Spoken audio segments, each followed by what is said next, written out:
Good morning, everybody. Welcome back to 22 Panels. This is the Pulp Blotter Book Club. Mark Pracht has, oh, he's got the big artist edition.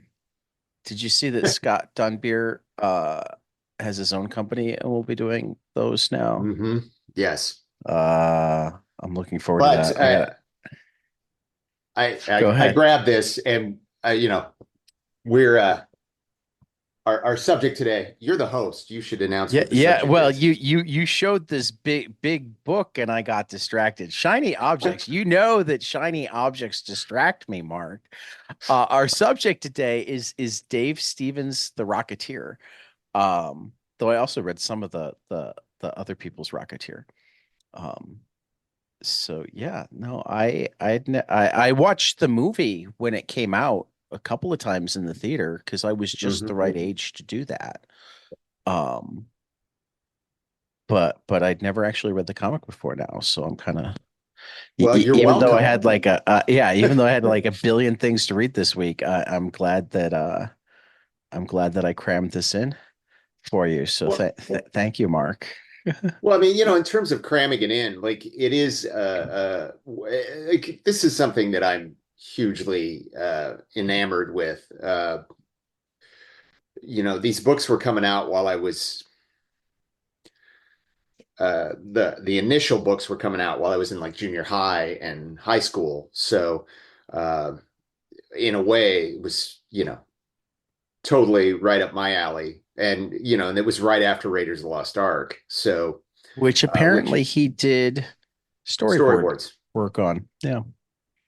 Yeah, there's we were just talking before we started about the documentary, Dave Stevens Drawn to Perfection, which is well worth watching if And you're on YouTube. interested.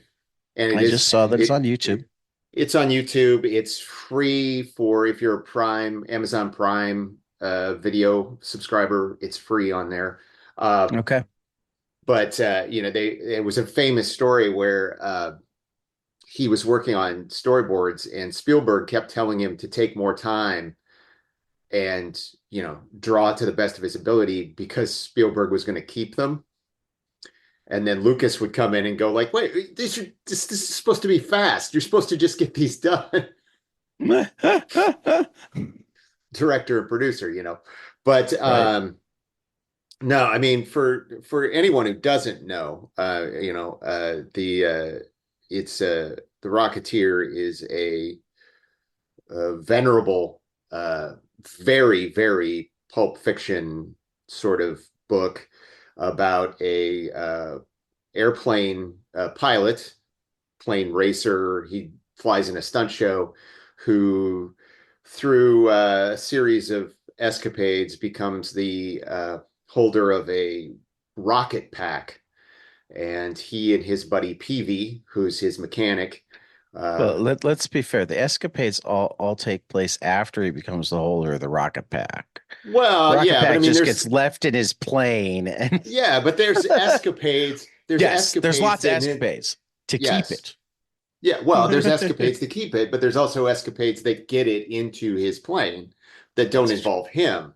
But okay. anyway, Okay. but and it is I'll be the first to say I think that anybody who hasn't read this, it's worth looking at just for Dave Stevens' artwork, Yes. which is magnificent. I mean, and anybody who doesn't know Dave Stevens, this is probably the best place to start.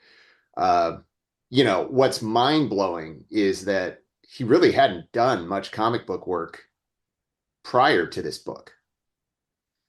He had mainly been in doing storyboards and animation.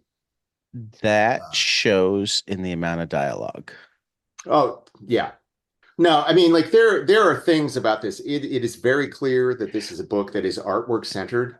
There are a I number mean, of places where, I'm just looking at this page, yeah, and this is not this is indicative of a lot of pages, and I'm thinking about how beautiful it would be if there were no more than five word balloons. I mean, I think that, one of the things that I find, like on the Which real, actually, real, it doesn't make the reading of the story worse. I don't want to like No. make out that like, but as you were talking about how amazing he was, that I happened to be flipping by this page and noticing on a lot of pages that like there's lots of text you don't notice Well, when I you're mean, reading, yeah, I think one thing I do notice as I'm but reading is needs I more think, pages like this. yeah. Hmm. Um, like there's an awful lot of really interesting things that I love about the way he builds pages. The one thing that I really struck me when I was reading it this time is there's a lot of times where I think the flow of balloons is a little confusing. Normally, I, when a balloon yeah, crosses over a panel line, that carries you from the panel to where it crosses over to, and that's not necessarily the case with these books. right. So, But I well, think that's also just a function of um he tried to tell too much while he was doing such a fantastic job showing, sure. it's so I mean, in some ways that makes it even more remarkable because that's like very rarely the artist first, artist writer problem. Hmm. Well, I mean, I mean, I think that he he always cited Kirby as a seminal influence, and that's very clear that here. that I that mean, that's very Kirby. Yeah. yeah, the artwork definitely drives everything, Though I and will say he's a better writer than Kirby. I think his dialogue is better. Yes, I think that he could have used an editor, just like Kirby could have, definitely. but but um, I think that and I'm gratified that you enjoyed it because that is, I think that this is one of those books that if you are into graphic storytelling, uh, you owe it to yourself to read this because this is sort of the pinnacle of what you can do as and Stevens blew through deadlines repeatedly. I mean, like, one of the things is this originally appeared as a backup feature in Star Slayer Right. at what was the company? Pacific. Pacific. Pacific. Yeah, Mike Grell's Star Slayer. Mike Grell, another artist that I love dearly. But Yep. uh and they just had two issues where they had six empty pages. So Stevens was like, I can do a 12-page story. And then they wanted more, and it was like it was constantly running to catch up. And that's one of the things when you look at that documentary where they start talking about how many people were helping him, especially when you get to the later end where it's like Cliff's New York adventure, Right. which is like Jaime Hernandez and Yeah. Mike Kaluta and all of these people were thrown in, and uh, Jaime Hernandez has a great story in the documentary where he's talking about uh, the scene where Betty, the Rocketeer's girlfriend, who is an homage to the great Betty Betty Page. Page. It sounds Um, like he actually like brought her back and got her paid for various things, and now she has yes, he a book still going on and off at I think Dynamite, well, yeah, she's passed away at this point, but but I'm certain her oh, estate is getting paid. yes, Yeah. whoever that is, I don't know. But Jaime Hernandez, he was like, I need you to draw this page where Betty Page is tied up in the backseat of a car. And Jaime Hernandez is like, you don't want to draw Betty tied up in the back of a car, which I love. Anyway, but no, I Right. think that there's there's so much I love about this book, and I'm flipping through this artist edition. I want to talk a lot about what you love about this book, but that Right. means that since I've already gotten some of the criticism out of the way, I want to get my one other piece of criticism out of the way so this Sure. can become a love fest, and because this is a real question for you. Um, because as I said earlier, and I don't know if it was in the documentary because I haven't seen that, but I know elsewhere at least, Steven said I could do a page a day, but they wouldn't be good and as good, and I want them to be perfect. As I was Perfect. just as I was just flipping back through the book and marveling at the art, loving the art. I'm not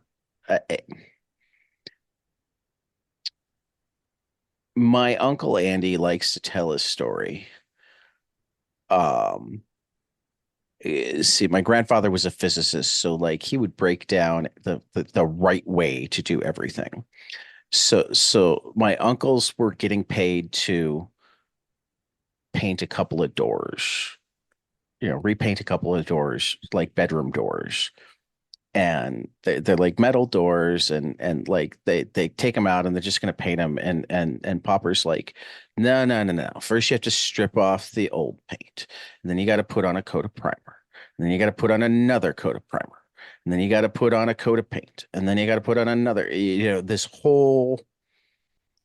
And when it's all said and done, Peter looks at it and goes, well, I mean, it does look better. And Andy looks at him and goes, yeah, but not that much better. So here's my Well, so here's my question, because if I have one major complaint, it's that there's so little of it, and this is why I started reading some of the stuff that people had done later.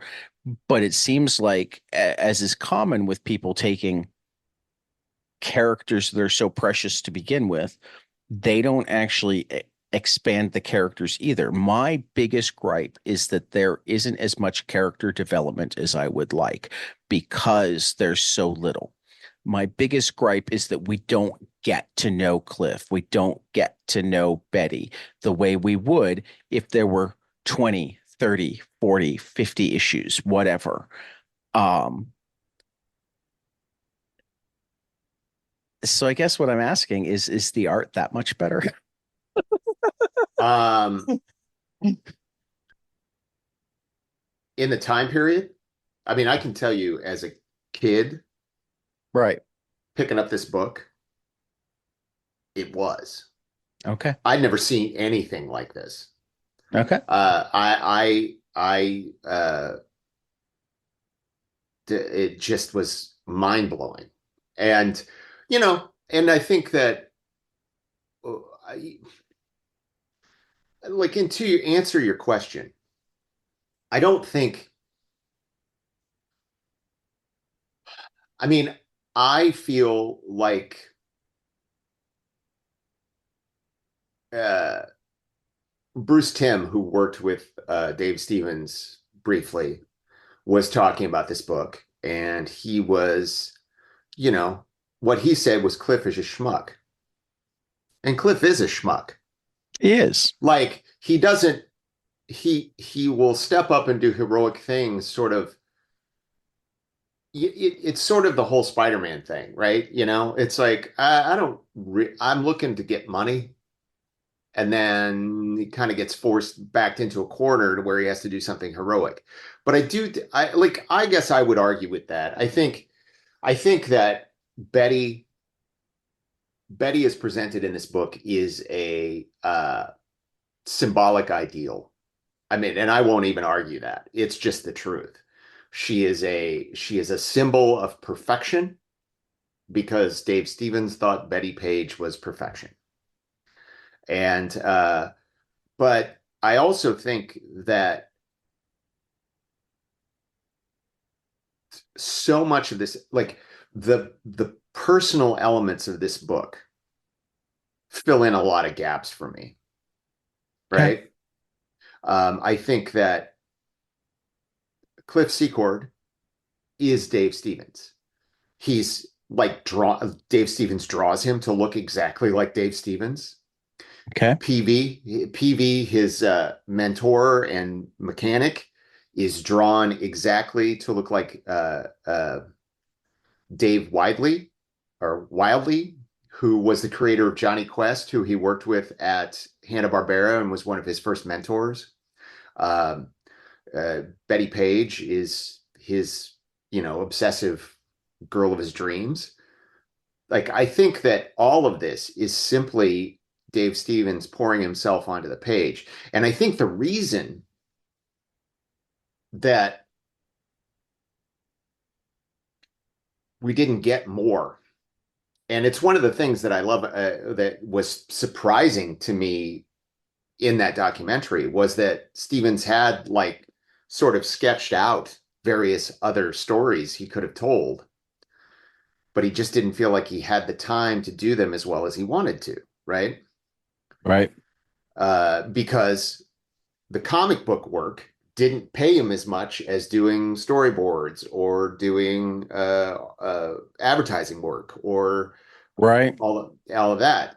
So I mean, like apparently he had a story on board where he was going to have the Rocketeer go to Skull Island and mix it up with King Kong and dinosaurs, and um, he had another idea where like the end of the New York adventure where Betty says that she and Cliff will go to Europe someday. And then that was one of the Right. stories he had on the boards that he thought about doing.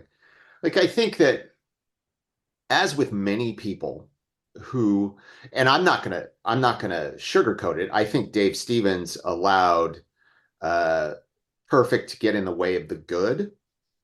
Right. And many of the people who worked with him told him that, you know, and they'd be like, it's beautiful, it's perfect. And he's like, no, it's not.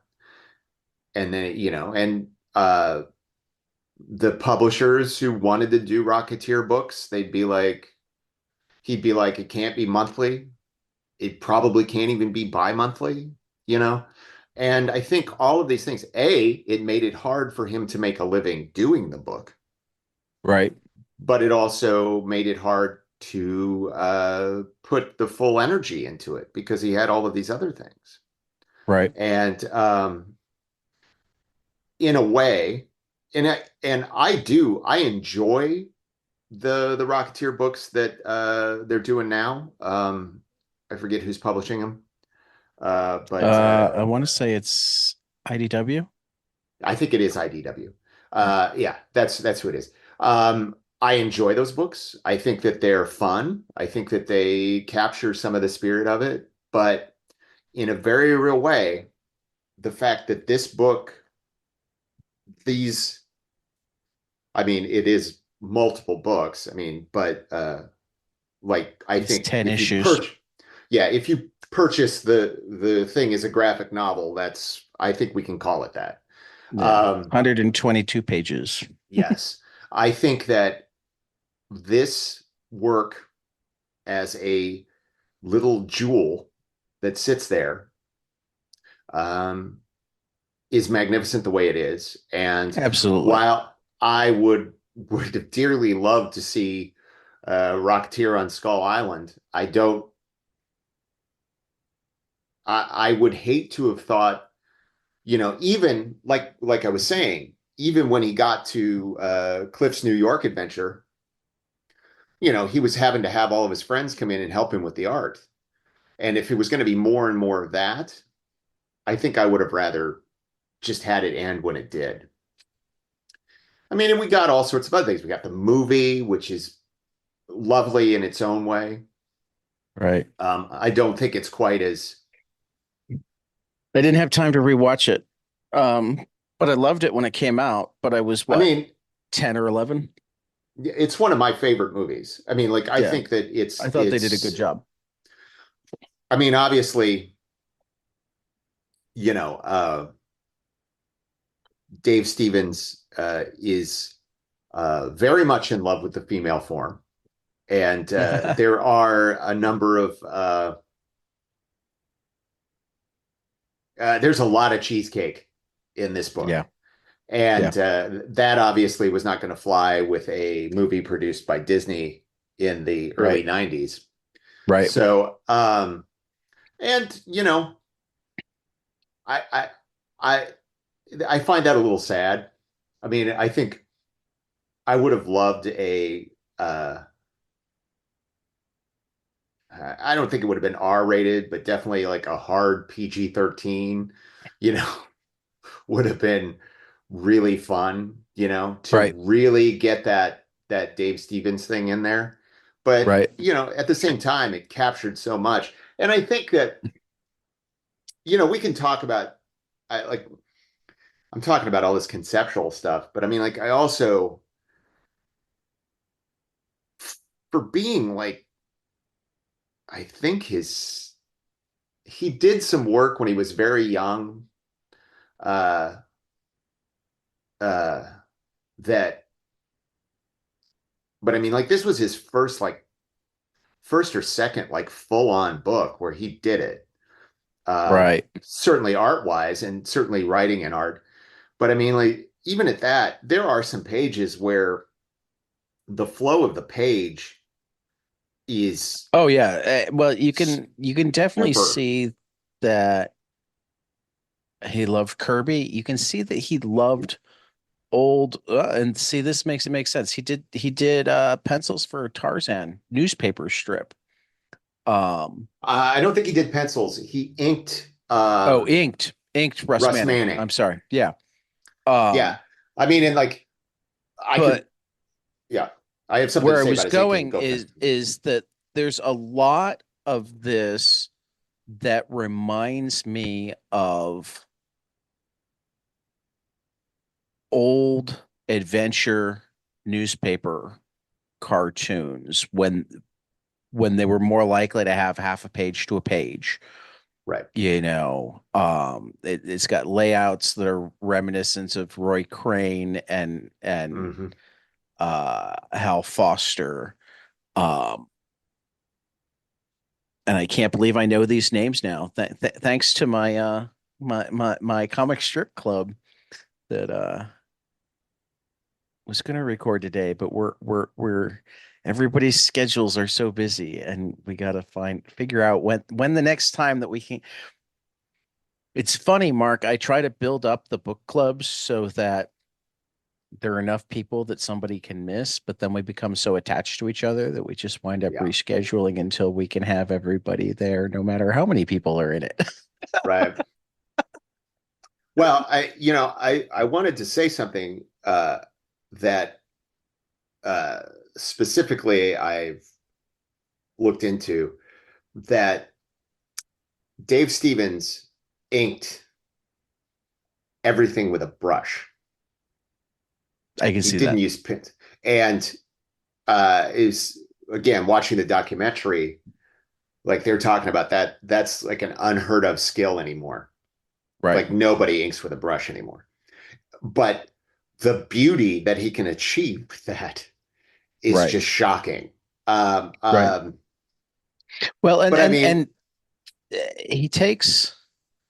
I mean, here's where I both was surprised and not at all surprised when I discovered that he was involved with Raiders of the Lost Ark, because what Rocketeer is a B move. I mean, it's like the comic equivalent of doing a B movie, a B adventure sure, movie from way back when. Um, I'd go but even further. at I'd like a say, blockbuster amazing scale. I mean, it reminds me of uh, a Roy Crane or uh, Milt Kniff, who really took those daily and weekly newspaper strips and like elevated them to a whole different level because they were allowed to. So particularly because it's set in that period, the fact that it harkens back artistically to the strips, like if the Rocketeer had existed and somebody had told his story in comic form, it would have looked like this and come out in your Sunday paper. Sure. The one thing You know, that I think has to be talked about is that the character is definitely a riff on Commando Cody, who was famously in the B movie serial The Zombies of the Stratosphere. He wore a rocket pack. He had a goofy okay. helmet, and it was funny because when they asked him to do the backup, apparently the original idea was they were going to do Commando Cody, and he just said, you know what, I'll change it up a little bit so we won't get sued. Okay. So, and I think that that is a very simplistic way of looking at it because Commando Cody was not. This story does not fall into what Commando Cody was. He was like a military Right. guy and all sorts of stuff. But Never even heard of him. uh, oh man, go look it up. That it you'll see it. It's the Rocketeer. I mean, like the helmet's different and everything, but it's the Rocketeer. Um, I think you know there's so much Sky stuff. Marshal of the Universe. Sky Marshal of the Universe, yes. Um, but I mean, like, there's like so much of this is pulled from stuff from 20 years before Dave Stevens was born. Right. Again, there was somebody in that documentary. They said I think he was nostalgic not for his childhood, but for his parents' childhood. Yeah. Um, but like, Which makes me yeah, wonder if he had like that wonderfully storytelling, active storytelling like father or grandfather that like either held on to stuff or vividly remembered stuff and therefore like played with him as a kid. I don't think so. No, uh, at least according to like a lot of this stuff is going by this I believe documentary, it. which I'm which just I just rewatched while I was doing laundry. Um, we'll recommend it again. Dave yeah, Stevens, Drawn to Perfection, Drawn to Amazon Prime Perfection. or YouTube. Yeah, his father was an artist. He could draw, but apparently his father was very religious and his mother was very married. Apparently, he and his mother had a very contentious relationship. Okay. But I mean, I don't want to dig too far into that, but I think that he also was just like he grew up in San Diego. They moved to San Diego in 1972, and he started going to Comic Con. Okay. Uh, so like so many of these people, of this particular era of comics, they're all tied to that San Diego area. Was he And it's one of the kids that would show up at the Kirby house? I I don't know. I would think he would be. All right. Uh, I know that he had a relationship with Kirby because he was one of the people that Kirby told not to go into comics. Um, Okay. uh, and later in his life, he wanted to move into fine art. He actually went back to classes. He went back to art school to Okay. learn the technical technique that he felt that he did not have. So um, that's interesting. One of his I'm teachers all is for in people who want to continue learning. uh, Um, one of one of his instructors was interviewed in there, and it was a painting class, and he would go around to all the students and how many paintings do you want to do a week? Uh, if you have to do at least one. If you're serious, you should do three. And Dave said, I'll do five. And he did five paintings a week, every week of the 10 weeks of the class. Now, part of me is blown away by that because with this whole perfectionist streak, right. I'm about to how do you say, pull wait a that off? minute.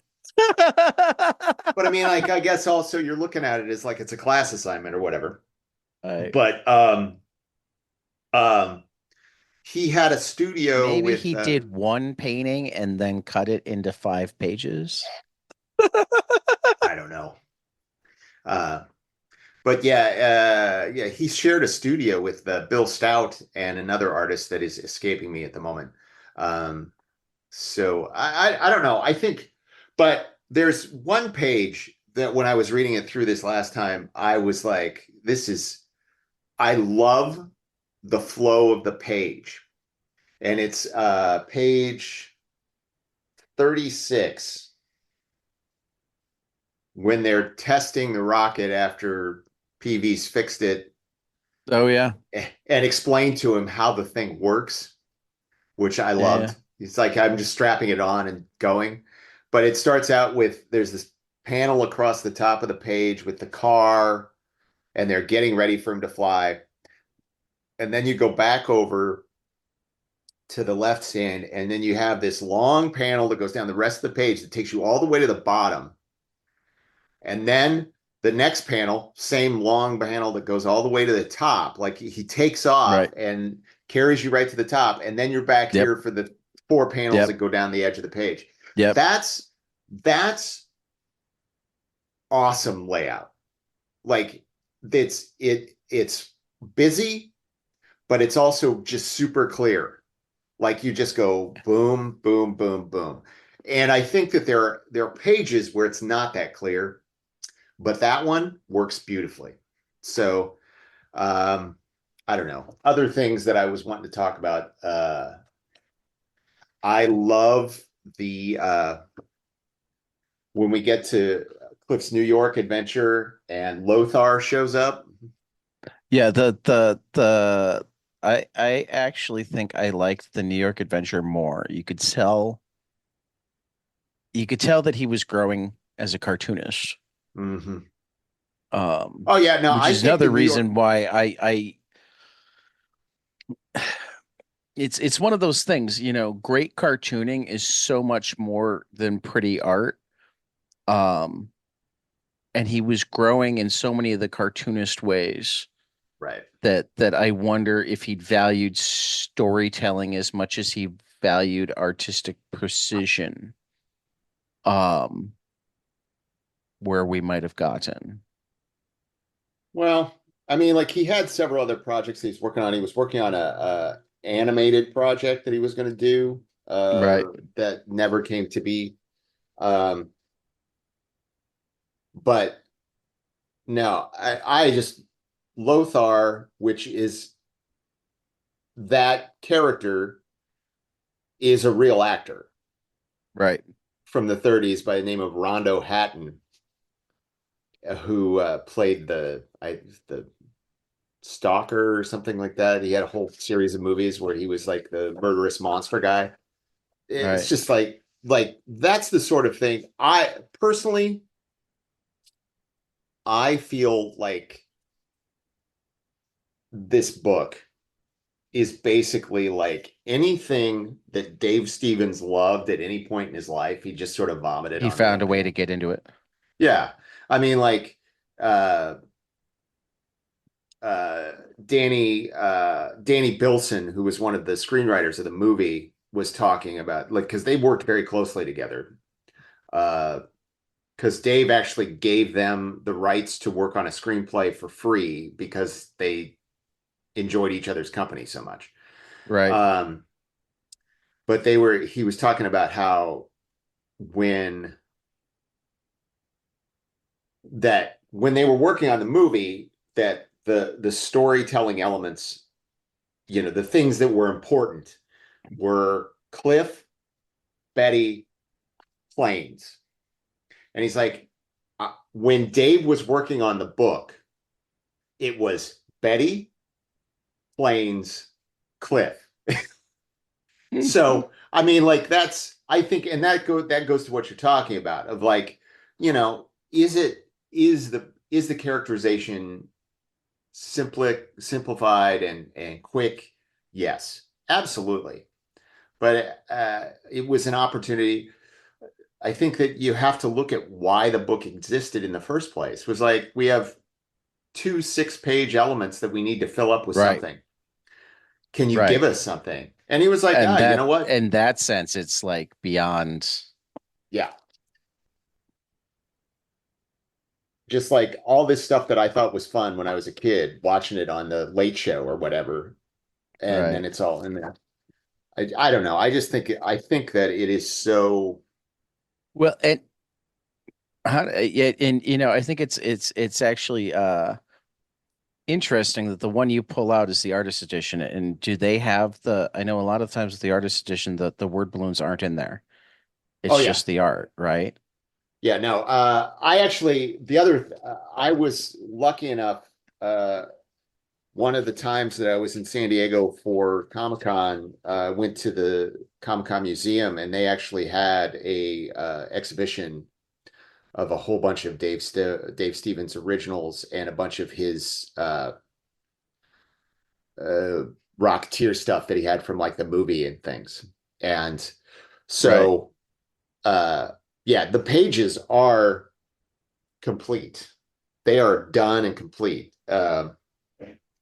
They, I am 100% sure that Dave Stevens was spotting the balloons as well and just putting them into the artwork, Right. which I think Which also is, makes it crazy that there's so many of them so big because there's so many artists. It's like, no, don't cover my work. well, I mean, like it is one of those things that's always really interesting to And it probably think about. also explains some of what you were talking about earlier in terms of like breaking panels, but not Yeah, going the right direction. It's like, yeah, yeah, I need to break this panel because I don't want to cover that up. yeah. I need this word balloon, but it's going to Right. cross over into a panel, and I'm thinking like, well, where does that? It doesn't follow the normal pattern of balloons that you normally have, Well, and I something only that brought like, this up because I'm flipping through it as we talk, right, as I often do. Um, but when I'm doing that, I don't really read it. I just look at the pictures, and right, I'm enjoying it even more. Um, right, the writing isn't bad, and the writing furthers the story. yeah, Um, but the writing, I think, slows it down.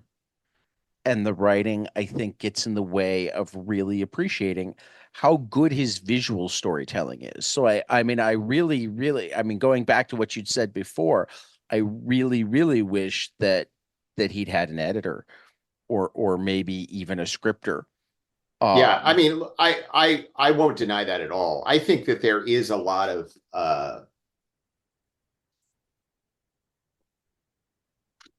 when I think about, I was just having a conversation with somebody about Kirby and Kirby's solo work and what my favorite Kirby solo work is, right? you were talking about Kirby recently. I mean, It's not, that's crazy, man. well, I mean, I was just talking to Just somebody about, closed was House of Ideas at City Lit Theater. The publication of the play itself is forthcoming. Keep your eyes posted at your local very soon, bookstores. actually. The proof is, I've already seen the proof. Anyway, that's not important right now. But it was I like, know, but I had to yeah, go I into know. dad joke land. I'm shocked, As many of my shocked friends to have discover been, there's gambling in this establishment.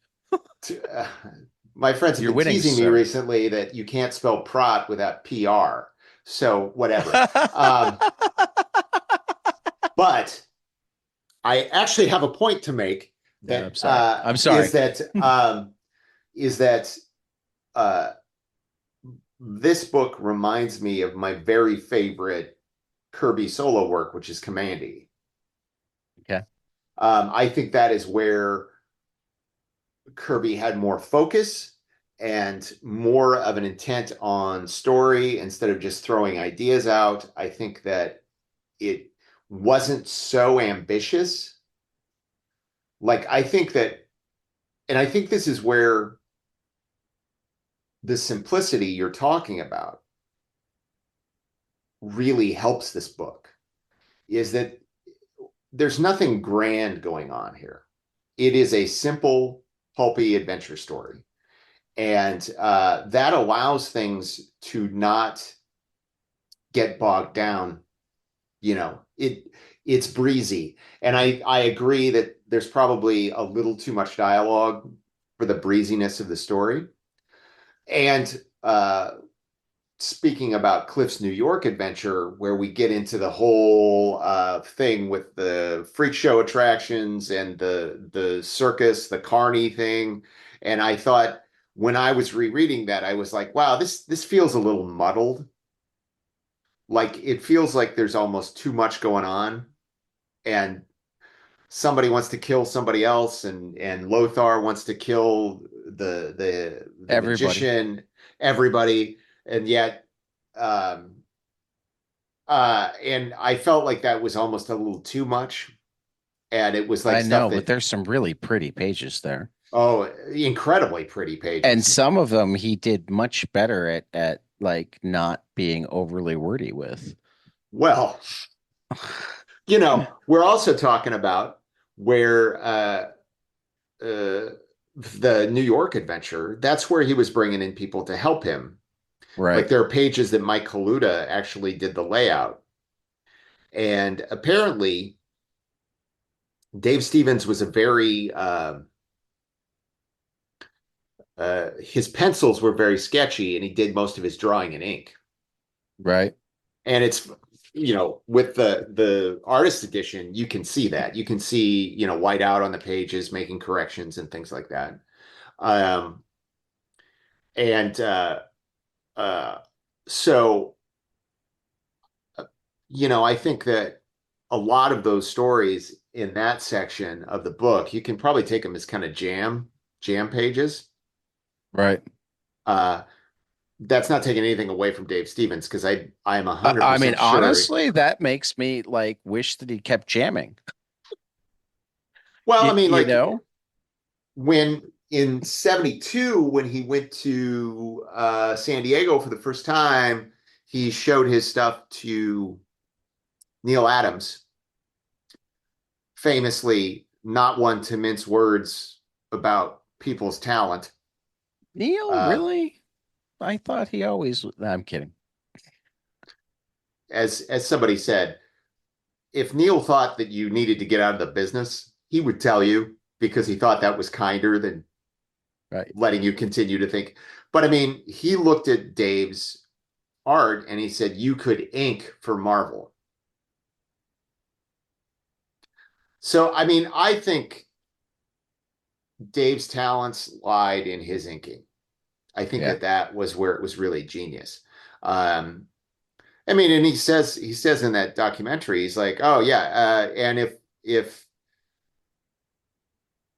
he got some work that he was like, I don't like that, he would just erase the pencils and redraw it, you know.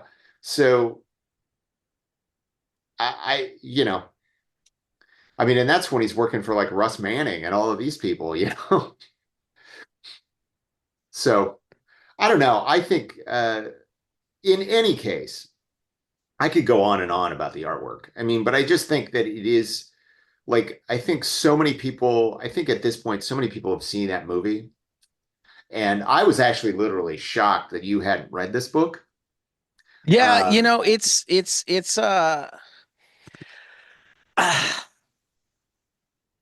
one of the side effects of the fact that I was like on and off of comics from the age of 4 until the age of like 30, and it's like it was in my 30s that I like went hardcore. Oh my God, this is the greatest medium. Um, the period where I mean, I loved comics continuously starting in my teens. Um, but like for a lot of my teens, it was like I still had that like a secondary medium. I still would say the words that make me cringe now. What would a movie of this look like? It's like fuck you. I don't want a movie anymore. The comic is the thing. yeah, Um, and then when my son was born, I just, money meant that I didn't buy nearly as many. yeah, Um, so when I was younger, I um just, it was much more on top of what was current. And Yeah, in that sense, I was too old for Dave Stevens. sure. Um, or too young for Dave Stevens, I guess, rather. And Well, and then it was out of print for a long right, time. right. Um, and then to a certain extent, I've been playing catch up ever since, as I'm also discovering manga and bande dessinée and underground zines and like the whole spectrum of what comics are. Hmm. Um, so I still have holes. I haven't read as much Kirby as I'd like. I need to actually read Commandy. Hmm. I don't know if I'm going to subject myself to New Gods or if I'm going to try. What I really want to do is I want to try hard to read New Gods the way I try hard to read the old EC stuff, which is dialogue only, ignore any exposition boxes, let the art tell the story. But Well, I'm I mean, such a word person that I like really have to focus to read like that. well, Um, the EC thing famously, I mean, yeah, I'm sure you know this, but you they were know that, writing the story in the boxes. well, yeah, that Al Feldstein would give the artists a page that was already laid out in panels with the balloons in it. So they would have to draw, they would know exactly how much space they had, Right. which is mind And that blowing was to where me. the art direction was Yeah. Yeah. because they weren't wasting money on like typewriter paper. Yeah. Well, When I and then, discovered that, it's like, okay, this all makes sense, but this also makes me not feel bad about not reading exposition boxes because they were really only there for the artist anyway. well, and then, the one thing about the exposition boxes in those books that's the fun part is that that's where you hit the voice of the hosts. Right. So, I mean, that's also where you get some of the really good bad jokes and Right. the EC comic style. It's sort of But like, that tended to be more in between stories than in the stories.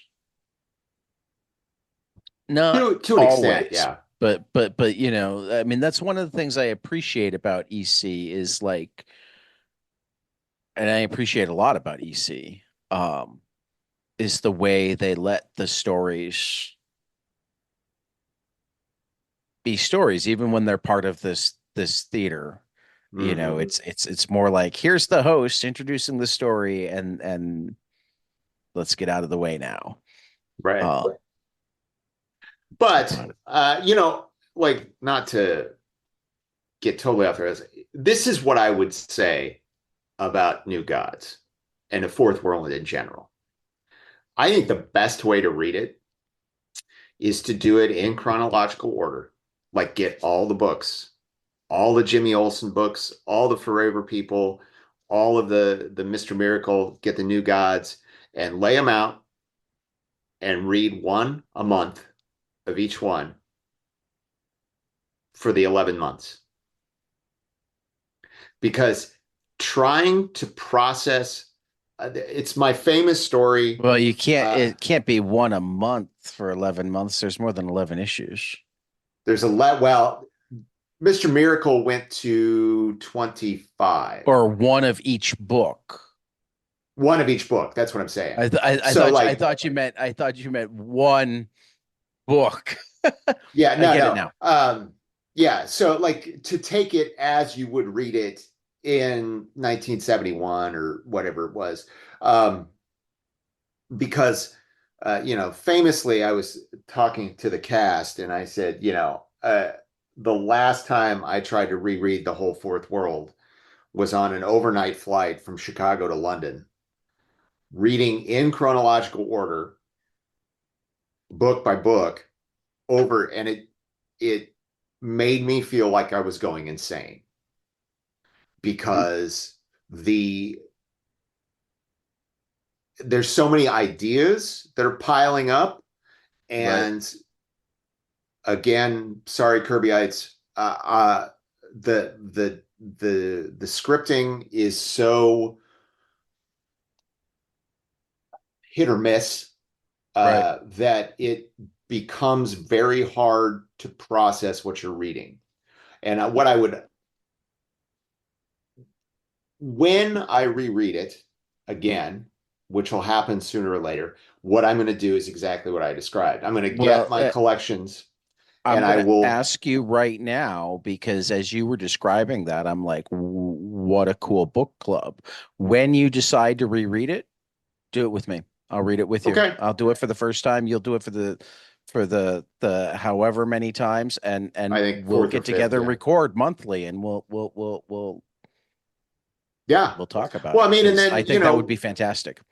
after, because, famously, I think Forever People only did 7 issues, and then New Gods did 11, and then he left Jimmy Olsen at a certain point, and then Mr. Miracle went on to, like I said, I think 25 issues. So, Right. like, at a certain point, there's a lot less to read. Right. Um, but then you can see how he's trying to wrap stuff up, Right. and and then of course you can finish with Hunger Dogs, which was the when they brought him back in the 80s to try to finish the story. Okay. Um, and that book is almost what you're wishing for here. Like, it is almost all art. Like, there is Okay. very little dialogue in that. And I don't um but yeah, actually that is a great idea. And I would love to do that. Um Well, we're gonna have to. uh, Like when you're ready to read Kirby again.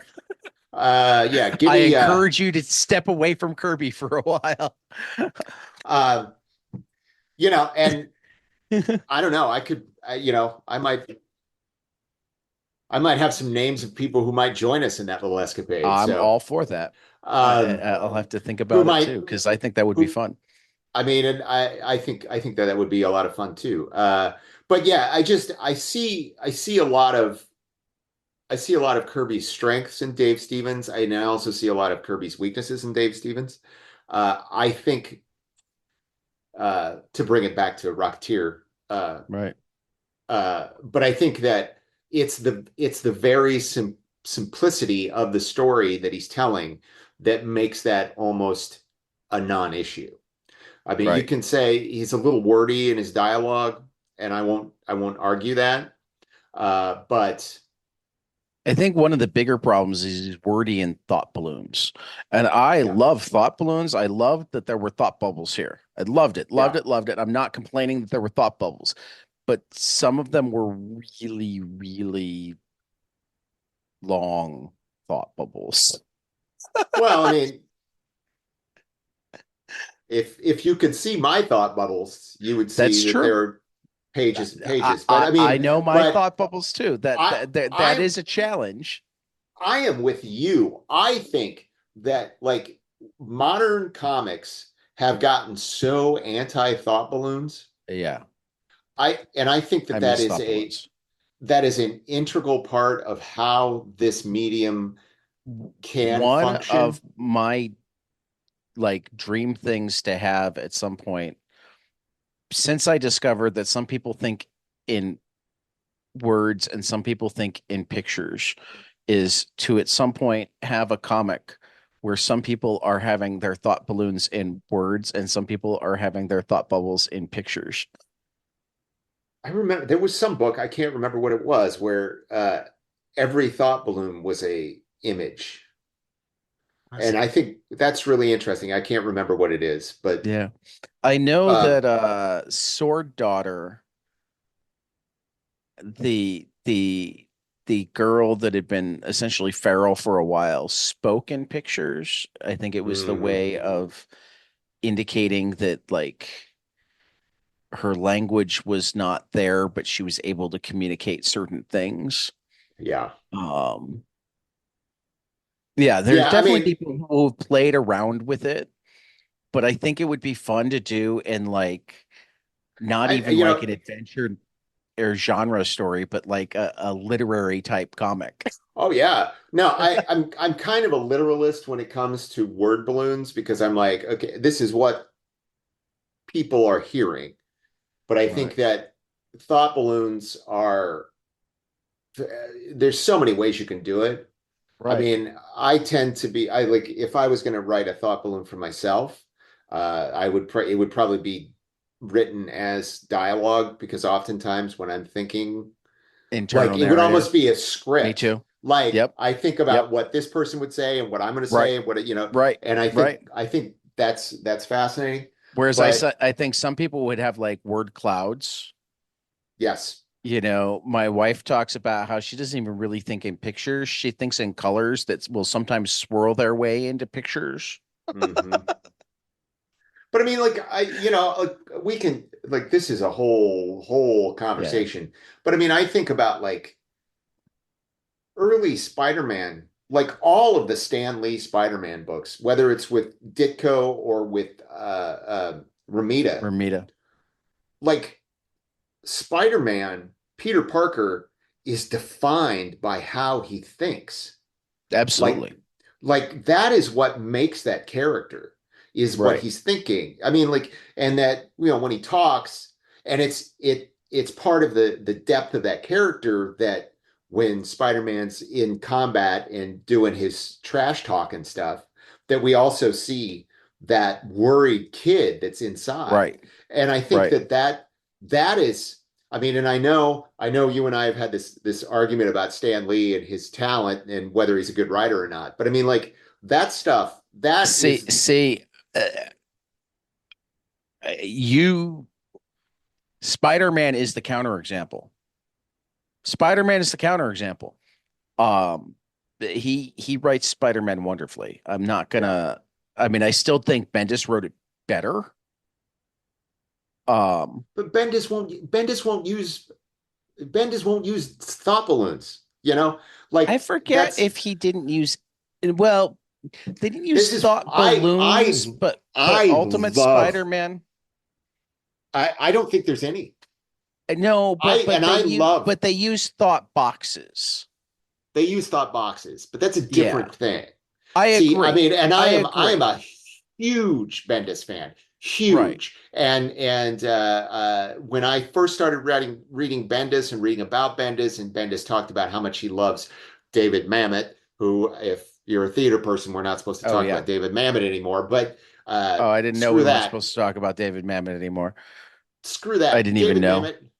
David Mamet is like early David Mamet is nothing better, dialogue wise.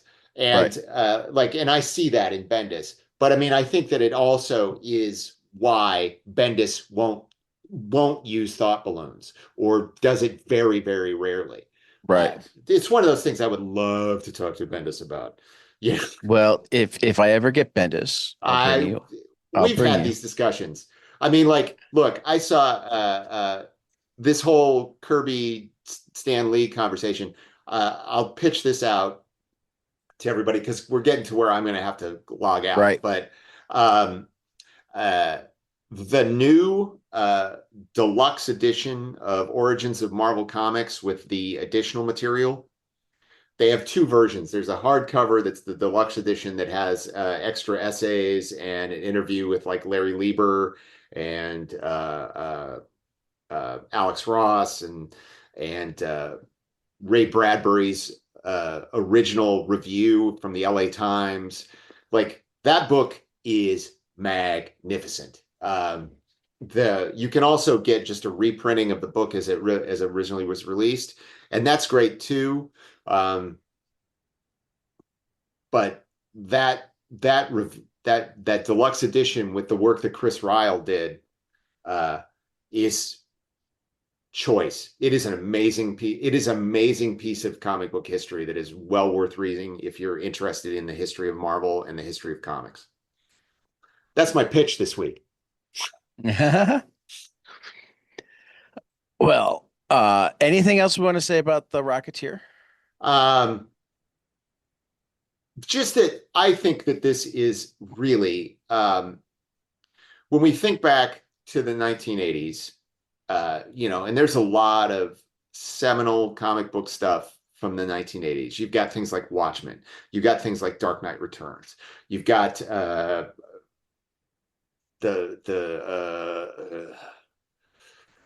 got Paul Levitt's run on Legion of the Legion of Superheroes.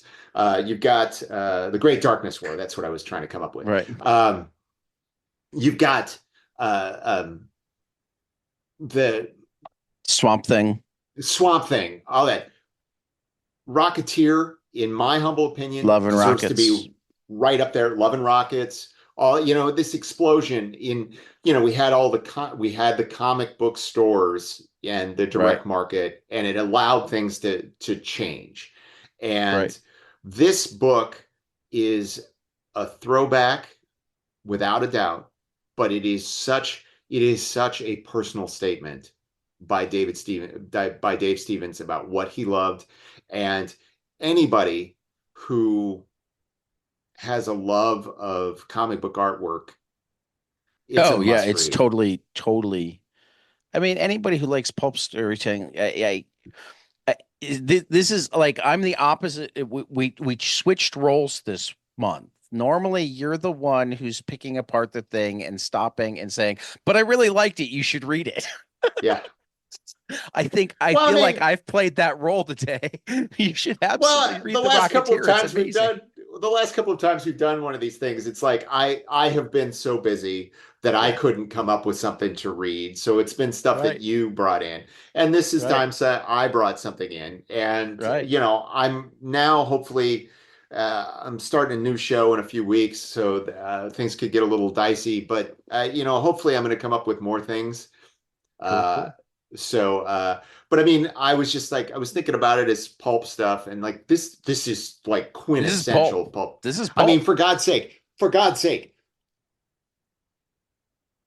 uh, we have guest appearances by the two greatest pulp fiction heroes of all time, even though legally we can't say who they are, Though but one of them did say that he works from the shadow. shadows, yes. But I remember when I was, like I had not, when I first read this, I didn't know. It's Doc Savage in the Shadow, right? Right. The inventor of the rocket pack is Doc Savage. And Right. when I first read this, I had no idea who Doc Savage was. And I was like, who the I hell is don't this know guy? Doc Savage that well now. I know that he's a thing that I should get to know, but I Well, still don't. yeah, and like totally. The Doc Savage books are so much fun to read. I'm not, and the Shadow books are so much fun to read. Yeah, They're Shadow I know relatively well, if only from his comics. I've read a right. couple of the books, but I mean, like going back to the main vein, shall we say, of those is really fun to do if you have the time. I mean, right, like it takes a lot longer to read a pulp story than say like a comic, right. but and you know, I would always caution people they are uh, Of products of their their time. time. And Mm. that's not only in subject matter and attitudes about certain things, but also just in the way the story is presented. And Right, that you're dealing with writers who were getting paid a penny per word.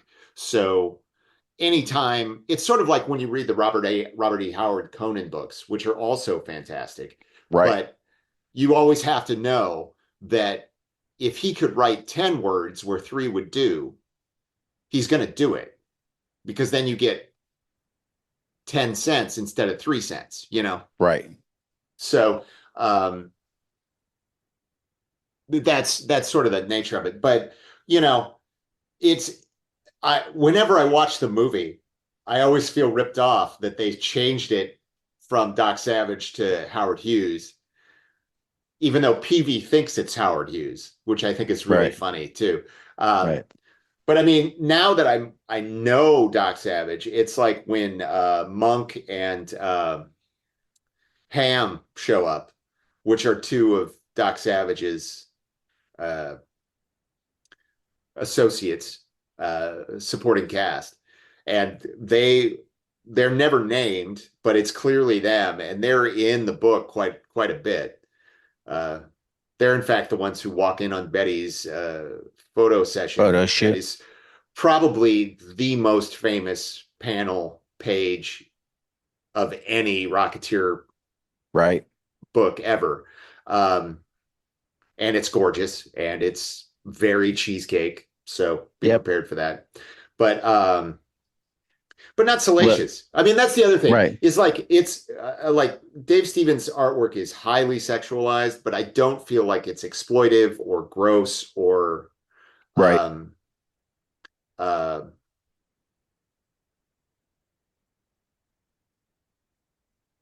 you know, like, Right.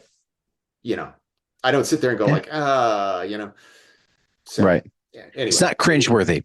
So no. we're gonna wrap this up because you got to run, and we should talk for at Yep. least a minute or two off the air. So for 22 panels, this has been the Pulp Blotter Book Club, where we've talked about the Rocketeer today, and I don't have anything to plug for Mark this week. So we'll just say we'll see you after the next page.